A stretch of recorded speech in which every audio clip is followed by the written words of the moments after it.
अंशतः आरोप कोर्टाने मान्य केलेला आहे। अशा पद्धतीचा मंत्री राज्याच्या मंत्रिमंडळात असण्याबद्दल नैतिकतेच्या माझं काही मत नाही। याच्यावर तुम्ही हा प्रश्न महाराष्ट्राचे मुख्यमंत्री देवेंद्र फडणवीस यांना विचारायला पाहिजे, अजित पवारांना विचारला पाहिजे। आमचा प्रश्न तुम्ही कशाला विचारताय? किंवा इथे या देशात महिला आयोग आहे, राष्ट्रीय महिला आयोग आहे, त्यांना विचारायला पाहिजे।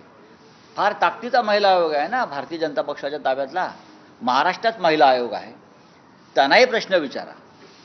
लाडकी बहीण योजनेमध्ये 1 महिन्यात 5 लाखांची घट झालेली आहे सर। 4 चाकी आढळली तर योजना तुम्हाला मिळणार नाही, लाभ मिळणार नाही। हळूहळू बरेच लाडक्या बहिणी त्या योजनेतून काढल्या जातात।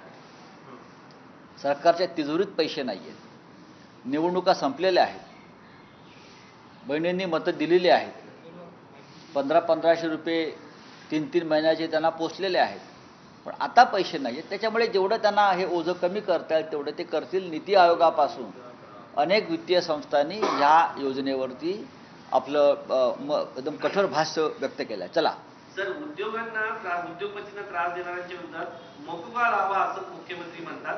धनंजय मुंडे यांच्यावरती अशा पद्धतीचे आरोप झालेले आहेत, त्यांच्या विरोधात कोणता गुन्हा दाखल होऊ शकतो? महाराष्ट्राच्या कालच्या निवडणुकीमध्ये अनेक उद्योगपतींकडून खंडण्या गोळा केल्या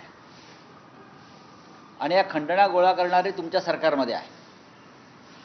जो शेकडो कोटी रुपये खर्च झाला तो काय त्यांच्या घरामध्ये नोटांच्या मशीन लावलेल्या नव्हत्या, उद्योगपतींकडूनच पैसे गोळा केले आणि जोर जबरदस्ती आणि धमक्या देऊन पैसे गोळा केलेले आहेत। देवेंद्रजी फडणवीस यांनी जरी भूमिका घेतली असेल तर ती त्यांनी अत्यंत त्याचं कठोरपणे अंमलबजावणी केली पाहिजे।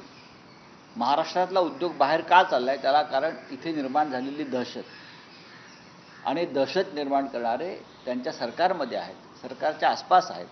मी त्यांचं या भूमिकेचं स्वागत करतो। आम्ही उद्धव ठाकरेंनी काल भाषण करताना महायुतीला शिवाजी महाराज हे ईव्हीएम वाटतात असं म्हटलं। नक्कीच प्रत्येक वेळेला छत्रपती शिवाजी महाराजांचा वापर करायचा, इतिहासातले खोटे दाखले द्यायचे, मतं मागायची आणि शिवाजी महाराजांच्या विचारांचं राज्य चालवायचं नाही ही यांची भूमिका आहे। जनसंघाशी संबंधित लोक ज्यांनी छत्रपती शिवाजी महाराजांचा अपमान निवडणुकीनंतर सुरू केलेला आहे तो पाहिल्यावरती आम्हाला चिंता वाटते। या महाराष्ट्रात छत्रपती शिवाजी महाराजांची प्रतिष्ठा, मान, सन्मान सध्याचं सरकार राखणार आहे की नाही हा आमच्याकडे फार मोठा प्रश्न आहे। हिंदूंनी चांगले कपडे घालावेत, म्हणजे पारंपरिक वेश परिधान करावा आणि इंग्रजी बोलू नये असं मोहन भागवतांनी अजब विधान केलं। हे अजबच आहे ना। हे अजब विधान असेल तर या भारतामध्ये मोदींच्या काळामध्ये जे इंटरनॅशनल स्कूल्स आलेले आहेत, इंटरनॅशनल स्कूल्स ज्या सगळ्या पेव फुटलेल्या आहेत, तर RSSच्या लोकांनी त्या शाळा बंद पाडाव्यात आणि इंग्रजी शिकणारी आपली मुलं, भाजपच्या नेत्यांची मुलं जी परदेशात शिकायला गेलेली आहेत त्यांना ताबडतोब बोलवावं, इथे त्यांना सगळ्यांना परत बोलवा। या देशामध्ये सर्वाधिक परदेशात शिकणारी जे मुलं कोणाची असतील ते भारतीय जनता पक्षाच्या आणि संघ परिवाराच्या नेत्यांची आहेत। त्या सगळ्यांना त्यांनी भारतामध्ये परत बोलवावं आणि परत एकदा त्यांना नव्याने शिक्षण द्यावं।